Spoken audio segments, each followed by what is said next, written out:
Judiciary आपण सुरू करू. न्यायव्यवस्था. चला हेडिंग लिहा. न्यायव्यवस्था म्हणजे ज्युडिशरी.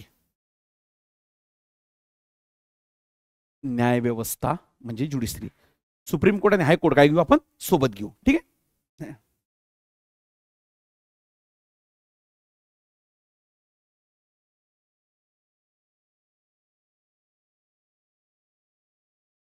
ज्युडिशरी म्हणजे न्यायव्यवस्था.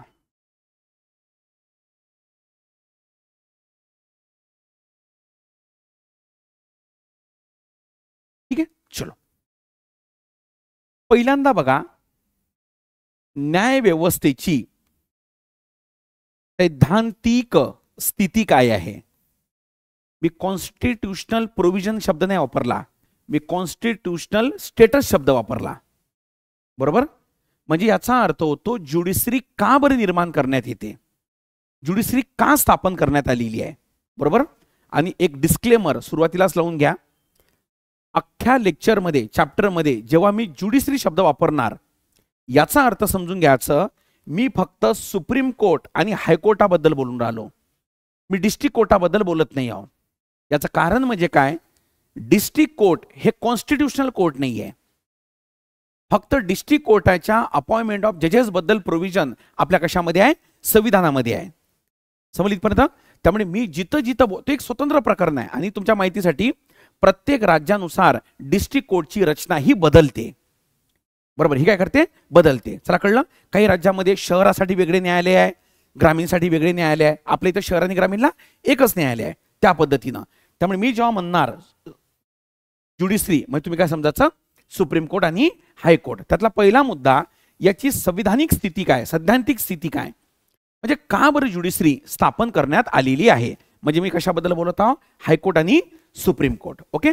चला त्यातला पॉइंट नंबर 1 बघा, ज्युडिशरी का स्थापन केली.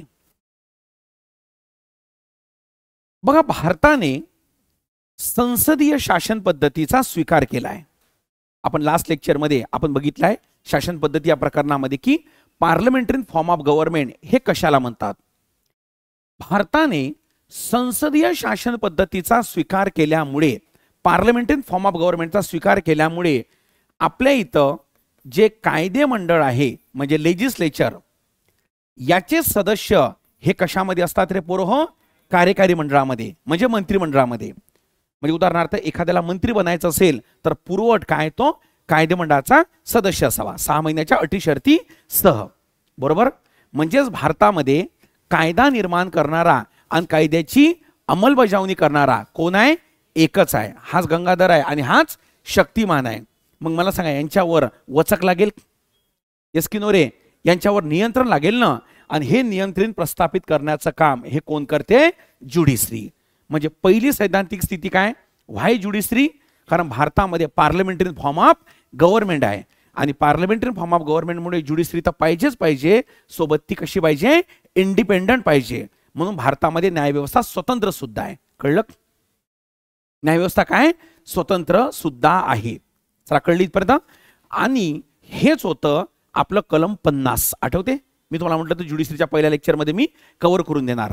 याला म्हणतात सत्ता विभाजनाचा सिद्धांत, जो मांडला होता कोणी, मॉन्टेस्क्यूने. पण एक गोष्ट लक्षात ठेवा, कलम 50 मध्ये जो सत्ता विभाजनाचा सिद्धांत सांगितला आहे, म्हणजे सिद्धांत नाही सांगितला, कलम 50 मध्ये काय म्हटलं गेलेलं आहे, कार्यपालिकेपासून न्यायपालिका काय असेल, वेगळी असेल. तुमच्या माहितीसाठी तो कलम 50 हा आपल्या इथं लोअर ज्युडिशरीसाठी आहे, तर त्यासाठी होता.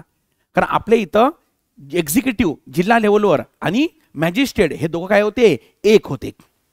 हे दोघं काय होते, एक. तर त्यासाठी त्याला काय म्हणतात की ते तत्व, आणि नंतर ते पूर्ण ज्युडिशरीसाठी पण काय करण्यात आलं, वापरण्यात आलं. त्याला कळलं. मॉन्टेस्क्यूने त्याला काय म्हणतात की फ्रान्सच्या संदर्भात हा सिद्धांत दिला होता. कोणता, सत्ता विभाजनाचा सिद्धांत. आणि तो कासाठी दिला होता, फ्रान्समध्ये एकूण म्हणजे फ्रेंच रिव्होल्यूशन जरी 1 वेळा झाली तरी सत्ता 9 वेळा बदलली. किती वेळा बदलली, 9 वेळा सत्ता बदलल्या तिथं. मग तो म्हणे असं किती वेळा बदलवायचं, क्रांत्या किती वेळा करायच्या. म्हणून त्याचं म्हणणं होतं कार्यपालिकेपासून न्यायपालिका काय करा, वेगळी करा. म्हणजे एकामेकावर काय असेल, चेक अँड बॅलेन्स. यासाठी मॉन्टेस्क्यूनं आपला काय सत्ता विभाजनाचा काय दिला होता, सिद्धांत दिला होता. बरोबर नाही का. तो सिद्धांत नाही, पण ते त्याला काय म्हणतात की तत्व आपण कुठं वापरतो, भारताच्या ज्युडिशरीमध्ये. पण भारताच्या ज्युडिशरीमध्ये न्यायपालिका वेगळं असण्याचं कारण तो मॉन्टेस्क्यू नाही आहे, तर पार्लमेंटरी फॉर्म ऑफ गव्हर्नमेंट आहे. समजलीत परत? संसदीय काय शासन पद्धती आहे, ज्यामध्ये हे दोघं एक असल्यामुळे ज्युडिशरी आपल्या इथं इंडिपेंडंट असते. आणि इंडिपेंडंट ज्युडिशरीचा अर्थ काय होतो हा प्रश्न नेहमी विचारतो आयोग.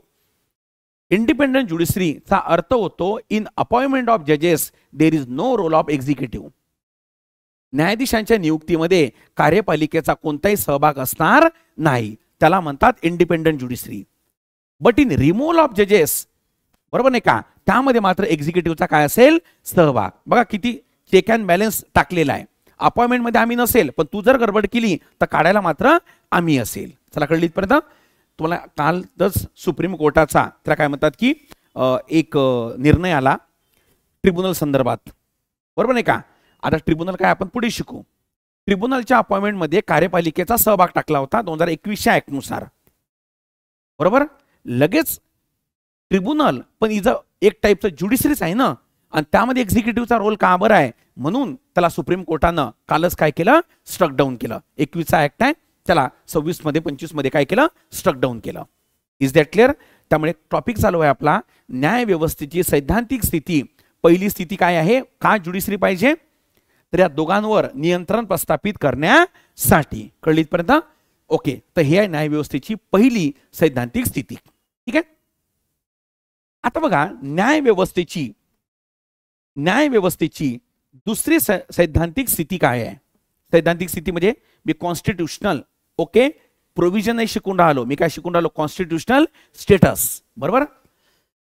ज्युडिशरी का स्थापन करण्यात येते, तुम्ही जे म्हणून राहिले ते की बा गावाकडले भांडणं, ते लोड ज्युडिशरीचं काम आहे.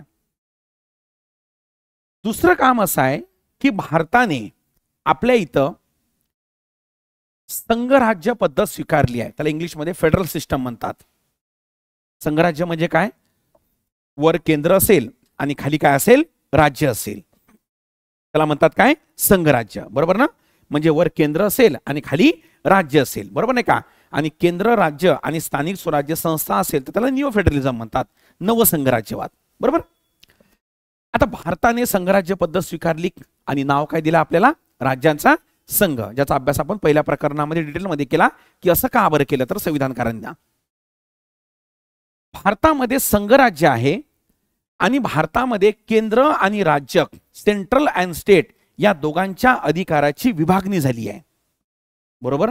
मग मला सांगा, केंद्र आणि राज्य या दोघांच्या अधिकाराची विभागणी होणे म्हणजे संघराज्य.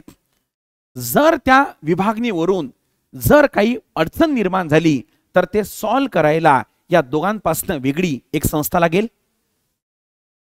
लागेल, पण सोबत कशी लागेल, इंडिपेंडंट लागेल. ऑटोनॉमस नाही लागेल, इंडिपेंडंट लागेल, बरोबर नाही का. ते काम भारतामध्ये कोण करते, सर्वोच्च न्यायालय. हे दुसरी आहे कॉन्स्टिट्यूशनल स्टेटस ऑफ ज्युडिशरी, बरोबर नाही का. म्हणून तुम्हाला माहित असेल केंद्र आणि राज्य या दोघांचे विवाद हे आपल्या शिवाजीनगर कोर्टात जात नाही, हे डायरेक्ट कुठे जाते, सुप्रीम कोर्टात जाते. कळली इथपर्यंत?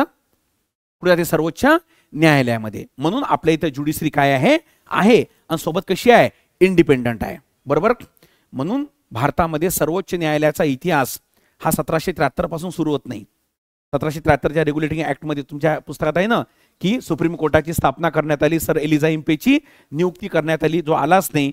ते सुप्रीम कोर्ट, हे सुप्रीम कोर्ट काही संबंध नाही आहे. भारतामध्ये सुप्रीम कोर्टाचं ओरिजिन हे 1935च्या कायद्यानं आहे. आणि 1935 मध्येच का बरं सुप्रीम कोर्ट आलं, कारण 1935 मध्ये पहिल्यांदा आपण संघराज्य स्वीकारलं.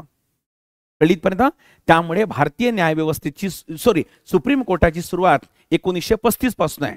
आणि आता आपण पुढे शिकणार आणि तुम्हाला अचंबित वाटेल, भारतामध्ये सुप्रीम कोर्ट नंतर आलं, हायकोर्ट आधी आले. कळलं का? 1800 किती का ना 61च्या ऍक्ट नुसार. चला कळलं का इथपर्यंत? आणि 1935 मध्ये कोण आलं? Supreme court. असं का बरं? कारण फेडरल सिस्टम आपण 1935 मध्ये आणली. ठीक आहे इथपर्यंत? तर हे दोन झाले, त्याला काय म्हणतात की आपलं कॉन्स्टिट्यूशनल प्रोव्हिजन. म्हणजे का बरं कोर्ट स्थापन करण्यात येते, हे मॅटर सहसा बुकमध्ये नाही आहे पण यावर येते. ठीक आहे. मग आता एक प्रश्न जर मी तुम्हाला विचारला की भारतामध्ये न्यायपालिका स्वतंत्र का बरं आहे, कारण नंबर एक, कारण नंबर एक, भारतामध्ये संघराज्य व्यवस्था आहे. ओके. कारण नंबर दोन, भारतामध्ये कुठली संसदीय शासन पद्धती आहे. संसदीय शासन पद्धती म्हणजे लोकसभा राज्यसभा नाही, समजलं, डिटेलमध्ये घेतलेलं आहे, बरोबर नाही का. या दोन कारणामुळे आपल्या इथं ज्युडिशरी काय, इंडिपेंडंट आहे. What is the mean independent judiciary, याचा पुढीलपैकी अर्थ काय. इंडिपेंडंट ज्युडिशरी म्हणजे काय. ओके. न्यायाधीशाच्या नियुक्तीमध्ये कार्यपालिकेचा सहभाग असणार नाही. तुम्हाला माहित असेल, याच कारणामुळे आपल्या इथं एक 99वी घटना दुरुस्ती आली होती, बरोबर, ज्यानुसार न्यायाधीशांच्या नियुक्तीसाठी एक मंडळ स्थापन केलं होतं. त्याला म्हणतात national judicial okay appointment commission. समजली परत. यामध्ये 6 सदस्य होते, यात कायदा मंत्री होता. सुप्रीम कोर्टानं लय झालं 3 मिनिटांमध्ये 99वी घटना दुरुस्ती उडून टाकली on the base of independent judiciary. चला कळली इथपर्यंत. स्वतंत्र, हे नवीन पॅटर्न हाच आहे बरं का प्रश्नाचा. स्वतंत्र न्यायपालिका म्हणजे काय. ओके. आणि मग 4 पर्याय देत होतो. विषय कळलं तुम्हाला. बुक काय करता आलं पाहिजे, युटिलाइज करता आलं पाहिजे. आता तो काळ गेला की बाबा कलम 124, आणि जर कलम 124 वर प्रश्न आला तर तो प्रश्न त्याला काय म्हणतात की वरण भात पोरं सोडून बाकी सगळेच करेक्ट करते, आहे नाही का. काही काही प्रश्न असतात ना, 324 निवडणूक आयोगाचा कलम विचारलं होतं. ते प्रश्न बरोबर करून येणं म्हणजे काय, तीर मारला का, आहे का. ते शाळेतला पोरगा बरोबर करते, 12वीतला पोरगा 8 सोला. ठीक आहे. तर या तऱ्हेनं हे झालं कॉन्स्टिट्यूशनल प्रोव्हिजन. ठीक आहे.